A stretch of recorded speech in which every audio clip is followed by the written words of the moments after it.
Hari pertama kampanye Pilpres 2024 para kandidat pasangan calon presiden dan wakil presiden menyebar sesuai dengan jadwal tim masing-masing. Capres nomor urut pertama, Anies Baswedan Muhaimin Iskandar, ke kawasan Tanah Merah Jakarta Utara dan Gor Ciracas Jakarta Timur. Sementara Cak Imin mulai dari Surabaya, Jawa Timur. Di Gor Ciracas, Anies saat berpidato berjanji mencabut saham Pemprov DKI Jakarta di perusahaan bir.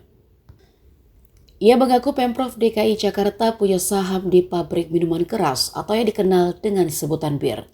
Dan dirinya pernah berusaha untuk mencabut saham tersebut namun terhalang oleh Palu DPR RI. Berbeda dengan Capres nomor urut 2 Prabowo Subianto dan Gibran Raka Buming Raka, pasangan ini terbilang lebih santai di hari pertama kampanye. Sebab keduanya disebutkan tidak mengambil cuti sehingga masih tetap bekerja. Prabowo sebagai Menteri Pertahanan dan Gibran Wali Kota Solo. Namun begitu tim kampanye daerah bergerak membagikan susu dan makan siang gratis kepada anak sekolah dan pesantren. Kemudian bantuan senilai 5 miliar kepada Palestina. Sementara itu, calon presiden dari PDIP Ganjar Pranowo Mahfud MD juga mulai bergerak dari dua wilayah Indonesia paling ujung. Di Papua, Ganjar menyinggung soal kesehatan dan perdamaian. Menurut mantan gubernur Jawa Tengah itu, jika ingin Papua damai, semua harus dilibatkan.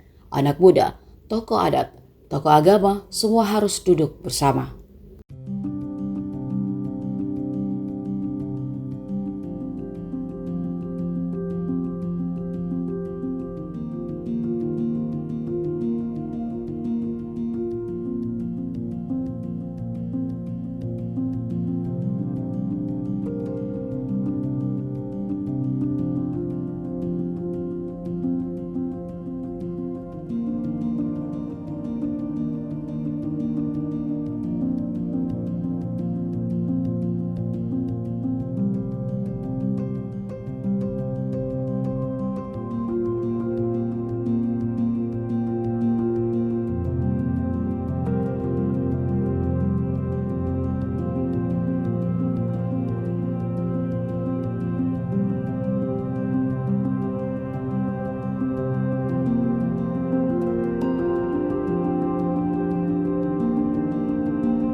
Download Tribun X sekarang, menghadirkan lokal menjadi Indonesia.